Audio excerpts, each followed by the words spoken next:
Hello शिक्षक साथियों, कैसे हैं आप सभी। आज हम अभी लेकर के आए हैं बिहार टीचर ट्रांसफ़र से लेकर के बहुत ही बड़ा अपडेट्स।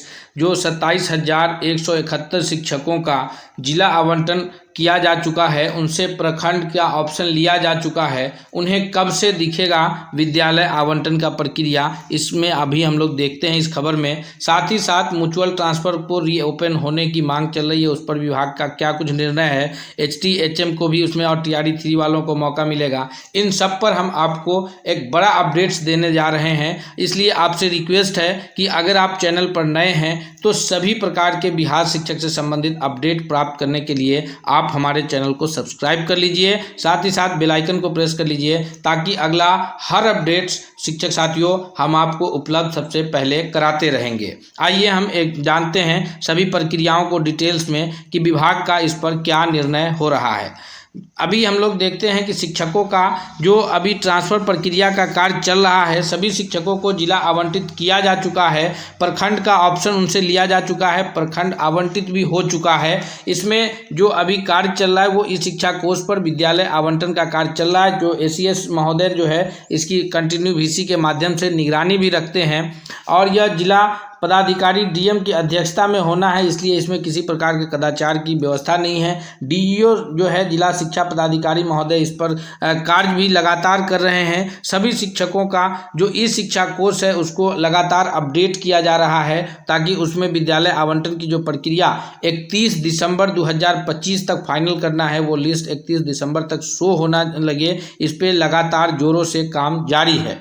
परेशानी यह है कि हर स्कूल में कार्यरत जो शिक्षक है उसकी संख्या को दर्ज किया जा रहा है। यहाँ पर ये देखने को मिला है कि जो पहली बार ट्रांसफ़र प्रक्रिया का जो लिस्ट आया था, जिसमें समान जिला के शिक्षकों का ट्रांसफ़र हुआ था जून में, उसमें ऐसा हुआ है कि अधिकांश स्कूल में शिक्षकों की संख्या जो है अधिक हो गई है, कुछ स्कूल में शिक्षकों की संख्या घट गई है। तो इस पर भी विचार किया जा रहा है कि जो स्कूल में कार्यरत शिक्षकों की संख्या है वो लगातार मेंटेन रहे, छात्र शिक्षक अनुपात बना रहे। विषयवार और वर्गवार जो रिक्त पद है उसको चिन्हित किया जा रहा है कि किस विद्यालय में जिस प्रखंड जिस शिक्षक को आवंटित हुआ है उस प्रखंड में उस शिक्षक के उस विषय का कितना सीट रिक्त है, किस विद्यालय में रिक्त है। इस पर विभाग जो है गहन निर्णय ले रहा है, क्योंकि पिछली बार जो थोड़ी सी त्रुटि आई थी उसको विभाग उस गलती पर अभी जो है नहीं चाह रहा है कि ऐसा कोई ये हो जिसमें जो है एक विद्यालय में अधिक शिक्षक हो जाए और कुछ विद्यालय ऐसा हो जाए जहां शिक्षकों की संख्या कम जाए, तो छात्र शिक्षक अनुपात मेंटेन रहे। इस आधार पर ट्रांसफ़र प्रक्रिया का काम जारी है, इसीलिए जो है देरी लग रहा है। प्रखंड मुख्यालय आवंटित होने के बावजूद शिक्षकों को इसलिए अपडेट नहीं किया जा रहा है ताकि जो है विद्यालय में ये देखा जा रहा है कि वहाँ जो शिक्षक जाएंगे उस वर्ग के उस विषय के शिक्षकों की रिक्त संख्या कितनी है, उसी के अनुसार विद्यालय आवंटन का कार्य होगा। इसलिए ये 31 दिसंबर का जो लक्ष्य है इस पर विभाग सख्ती से निर्णय ले रहा है। जानिए अगला अपडेट्स और क्या क्या है। तो आगे इसमें अपडेट्स है कि इसमें विभाग जो है असंतुलन को सुधार की प्रक्रिया अपना रहा है, यानी जो बैलेंस है वो नहीं गड़बड़ाए। जहाँ से शिक्षकों का ट्रांसफर जो होगा तो उस जिला में जिस विद्यालय से शिक्षक ट्रांसफर होकर दूसरे जिला में जा रहे हैं तो वहाँ के लिस्टों को भी गहन अध्ययन किया जा रहा है। मान लीजिए कि अगर कोई शिक्षक खगड़िया जिला से जो है कोई शिक्षक पूर्णिया जिला जा रहे हैं, तो जो पूर्णिया जिला में शिक्षक जा रहे हैं वहाँ से अगर उस प्रखंड में उस विषय के कोई शिक्षक खगड़िया आ रहे हैं तो उसको सामंजस्य किया जा रहा है कि ताकि दोनों जगह का जो है ये मेंटेन रहे, छात्र शिक्षक अनुपात बना रहे, इस असंतुलन गड़बड़ नहीं हो। जहाँ शिक्षक अधिक है वहाँ से जहाँ शिक्षक कम है वहाँ पोस्टिंग की तैयारी शुरू है। जहाँ शिक्षक अधिक है वहाँ पर जो है स्किप किया जाएगा। जहाँ इसी वजह से जो है जिला का जो ऑप्शन लिया गया था दोस्तों शिक्षकों से, वो 3 जिला का ऑप्शन लिया गया था और प्रखंड में 5 प्रखंड का ऑप्शन लिया गया है, ताकि जिस प्रखंड में शिक्षकों की संख्या अभी कम है, विद्यार्थियों की संख्या अधिक है, वहाँ पहले शिक्षकों की नियुक्ति की जाएगी। छात्र शिक्षक अनुपात को संतुलित रखने के लिए यह प्रक्रिया जो है आपको 31 दिसंबर तक जो है यह पूर्ण कर लिया जाएगा और आपको विद्यालय आवंटन जो है वो 31 दिसंबर के बाद दिखना शुरू हो जाएगा। और हमें उम्मीद है कि आप जो है विद्यालय में जनवरी माह में जो है वो योगदान कर पाएंगे और जनवरी के प्रथम वीक में जो है आप नए विद्यालय में जो ट्रांसफ़र के शिक्षक होंगे वो वहाँ योगदान करेंगे। दूसरी एक प्रक्रिया ये भी चल रही है कि जो शिक्षक टेक्निकल योगदान करते थे तो एलपीसी इन आउट का प्रॉब्लम आता था। एलपीसी इन आउट की वजह से शिक्षकों का जो वेतन है वो उसमें देरी होती थी, तो इस वजह से भी थोड़ा सा विभाग इस पर निर्णय ले रहा है कि शिक्षक के वेतन में दिक्कत ना हो, तो टेक्निकल योगदान भी जो है जब शिक्षक जिस विद्यालय में ट्रांसफ़र होकर जाएंगे वहाँ उनका टेक्निकल योगदान भी की प्रक्रिया में देरी नहीं हो, इस पर भी कार्यरत है और इस पर भी काम किया जा रहा है।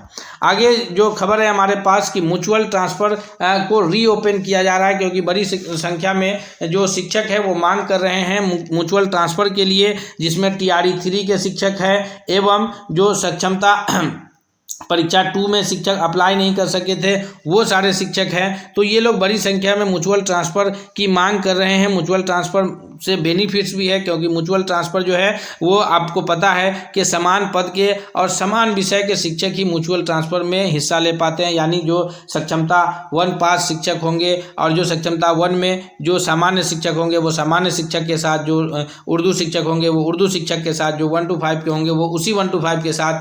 तो इसमें क्या होगा कि विभाग को इसमें जो है आसानी ये है कि वहाँ छात्र शिक्षक अनुपात गड़बड़ नहीं होता है। विषय के शिक्षकों की वर्गवार, कोटिवार और विषयवार जो शिक्षकों की संख्या है उसमें किसी प्रकार का संतुलन नहीं बिगड़ता है। तो इसलिए जो है लगातार जो है विभाग इस पर ये ले रही है कि हम म्यूचुअल ट्रांसफ़र को रीओपन करेंगे, और म्यूचुअल ट्रांसफ़र को रीओपन करने से जो पहले आवेदन करने से वंचित शिक्षक रह गए हैं, जो जिला आवंटन वाले समय भी किसी कारणवश वो जिला आवंटन के लिए अप्लाई नहीं कर सके थे, तो उनको भी मौका मिल जाएगा। वो भी जो है अपना म्यूचुअल ग्रुप ढूंढ करके चले जाएंगे। साथ ही साथ म्यूचुअल ट्रांसफ़र में एक बेनिफिट्स ये होगा कि उसमें कोई नए पद नहीं बनते हैं और छात्र शिक्षक अनुपात किसी भी विद्यालय का प्रभावित नहीं होता है। म्यूचुअल ट्रांसफ़र जो रीओपन होगा दोस्तों, इसमें BPSC TRE 3 के तहत जो शिक्षक 2025 में नियुक्त हुए हैं उन्हें पुनः मौका दिया जाएगा, कि वो जो है म्यूचुअल ट्रांसफ़र करा करके अपने पसंद का, अगर किन्हीं का जो है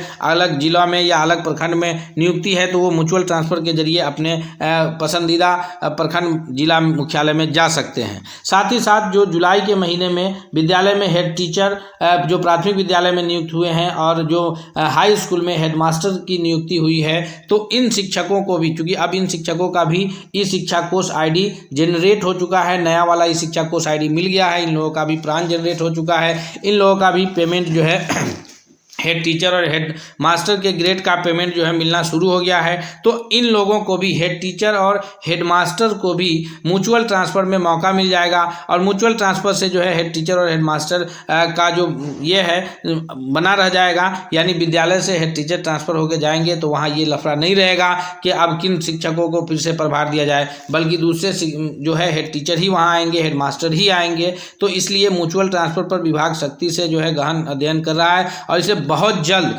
रीओपन करने की बात है। उम्मीद है कि जो है जो विद्यालय आवंटन का प्रक्रिया 31 दिसंबर तक समाप्त होते ही, जैसे ही विद्यालय जो दिखना शुरू होगा उसके साथ ही म्यूचुअल ट्रांसफ़र भी रीओपन हो जाएगा।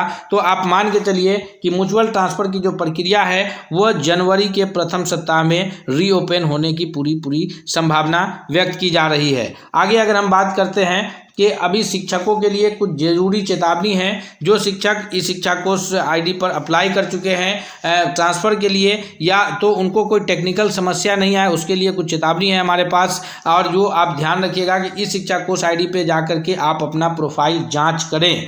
आप अपने प्रोफाइल में ये देखें कि आपका नाम, आपका आधार नंबर के नाम, आधार के नाम के से मिलता है कि नहीं, क्योंकि बहुत सारे शिक्षकों के साथ आधार के नाम में और जो सर्टिफिकेट नेम होते हैं उसमें थोड़ी सी परेशानी होती है। खासकर जो उर्दू शिक्षक होते हैं तो उनका सर्टिफिकेट MD से रहता है और आधार में कहीं पूरा मोहम्मद रहता है, तो उससे भी उनको परेशानियां होती है। तो उसमें अगर आपके नाम में आधार के नाम से नहीं मैच हो रहा है तो उसको आप ज़रूर सुधार करवा लें जल्द ही। साथ ही अगर उसमें किसी प्रकार का कोई मोबाइल नंबर या अगर आपकी जो नियुक्ति हुई है, जिस विषय में आप नियुक्त हैं, वो सब उसमें सही शो कर रहा है कि नहीं। अगर इस शिक्षा कोष में किसी भी प्रकार की थोड़ी सी भी त्रुटि है तो आप उसे तुरंत अपने जो है प्रखंड संसाधन केंद्र BRC पर जो आपके BO महोदय है, प्रखंड शिक्षा पदाधिकारी महोदय है, उनसे आप संपर्क करके DPO स्थापना के थ्रू जो है आप उन सारी गलतियों का सुधार करा लें, उन सारी त्रुटियों को आप खत्म करा लें, ताकि जो गलत डाटा अगर रहेगा